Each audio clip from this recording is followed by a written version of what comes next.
सपनों की ओर बढ़ते हुए नए दिन और नई उम्मीदों के साथ आपका स्वागत है। दोस्तों, यदि हमें सुखी जीवन जीना है तो दूसरों से हमें अपनी तुलना नहीं करनी चाहिए।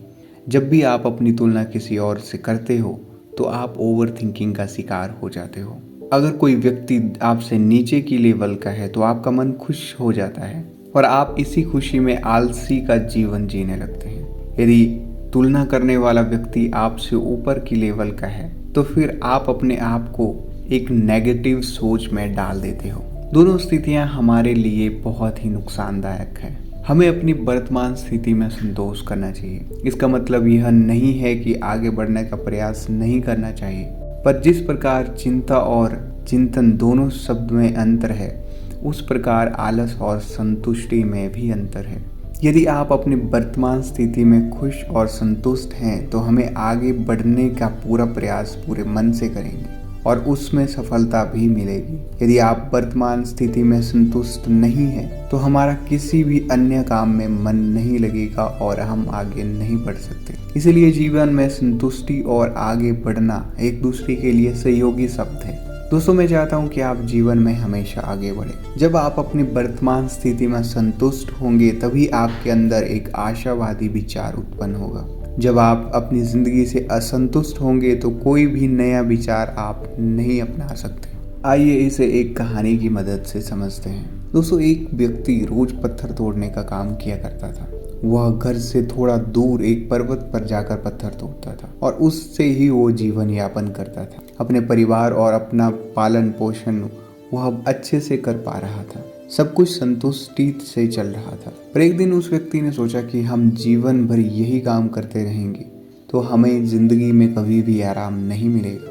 यही बात सुनते हुए उसके मन में असंतुष्टि की भावना उत्पन्न हो गई और वह अपने आप को कोसने लगा।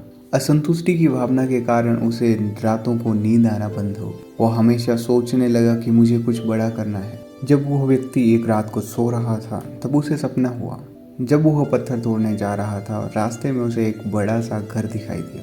उसने सोचा यह घर सबसे बड़ा है और यह मेरे पास होना चाहिए। बहुत देर तक वह उस घर को देखता रहता और कुछ देर बाद वहाँ पे कुछ लोग आते हैं और सभी लोग उसे फूल की माला पहनाकर उसकी जयकार करने लगते हैं। वह व्यक्ति कोई राजनेता था।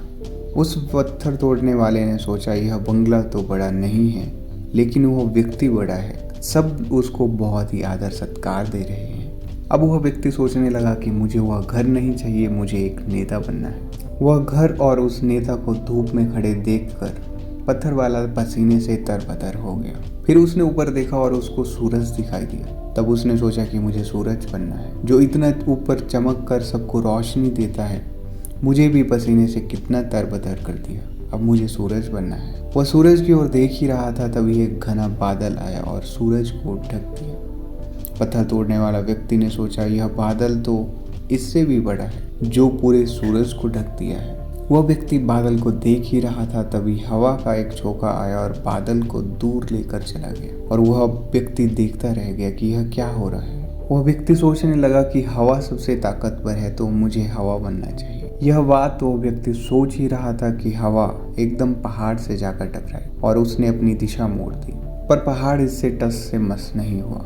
वह व्यक्ति सोचने लगा यानी पहाड़ में ही दम है तो मुझे पहाड़ बनना है। तभी वो व्यक्ति देखता है कि एक व्यक्ति आ रहा है और अपने हथौड़े से उस पहाड़ के टुकड़े कर रहा है। वह सोच रहा था कि यह क्या हो रहा है जब इतना बड़ा पहाड़ जो हवा के विशाल झोंके को भी रास्ता बदलने पर मजबूर कर दिया, टस से मस नहीं हुआ, पर एक छोटा सा व्यक्ति उसको तोड़ रहा है। व्यक्ति बार बार मन में सोच रहा था यह नहीं हो सकता, यह कभी नहीं हो सकता, मुझे पत्थर तोड़ने वाला नहीं बनना है। किसी भी हाल में मुझे पत्थर तोड़ने वाला नहीं बनना है, क्योंकि वह स्वयं ही पत्थर तोड़ने वाला व्यक्ति था। फिर उसकी आंखों के सामने आ रहा था कि एक व्यक्ति पहाड़ के टुकड़े टुकड़े कर रहा है। उसकी आंखें खुल गई और उसने सोचा मैं जो हूँ, जिस हाल में हूँ, मैं ठीक हूँ, यानी मैं सबसे बड़ा हूँ जो इस पहाड़ को तोड़ रहा हूँ। दोस्तों, भगवान ने हम सबको अलग अलग बनाया है। आप दूसरे की नकल करके ईश्वर का अपमान ना करें। इस कहानी से हमें सीख क्या मिलती है? दोस्तों, हमारे पास जो भी चीज़ उपलब्ध है हम उसकी इज्जत नहीं करते हैं। हम हमेशा दूसरों को देखते हैं कि उसके पास क्या है जो हमारे पास नहीं है और इसी चक्कर में हम असंतुष्ट और दीनहीन भावना महसूस करते हैं। और यदि आपको अपने जीवन में आगे बढ़ना है तो आपको हमेशा आशावादी बने रहना है। आशा ही जीवन है। आप जो हैं ठीक है, कुछ कमी है तो उसे दूर करने का प्रयास करें, ओवर थिंकिंग ना करें। दोस्तों, कोई भी व्यक्ति 100% अच्छा नहीं होता, उसमें कोई ना कोई कमी ज़रूर होती है। हमें उन कमियों को दूर करना चाहिए, ना कि असंतुष्ट रहना चाहिए। इसलिए आप जैसे भी हो, जिस भी हाल में हो, खुद को खुश और संतुष्ट रखकर जीवन में आगे बढ़ने का प्रयास करते रहना चाहिए। आपको कभी भी रुकना नहीं है, क्योंकि आपने सुना ही होगा, ठहरा हुआ पानी बहुत जल्दी ही गंदा हो जाता है और बहता हुआ पानी कभी भी गंदा नहीं होता है। तो आपको पानी की तरह हमेशा बहते रहना चाहिए, आगे बढ़ते रहना चाहिए। तो उम्मीद करता हूँ दोस्तों आपने ज़रूर इस कहानी से कुछ ना कुछ सीखा होगा। वीडियो अच्छा लगा, वीडियो को लाइक कीजिएगा, शेयर कीजिएगा, और अगर चैनल पे पहली बार आए हो या अभी तक सब्सक्राइब नहीं किया, सब्सक्राइब कीजिए, पास में बने बेल आइकन को भी दबा लीजिए, तभी आने वाले अपडेट आपको सबसे पहले मिलेंगे। धन्यवाद।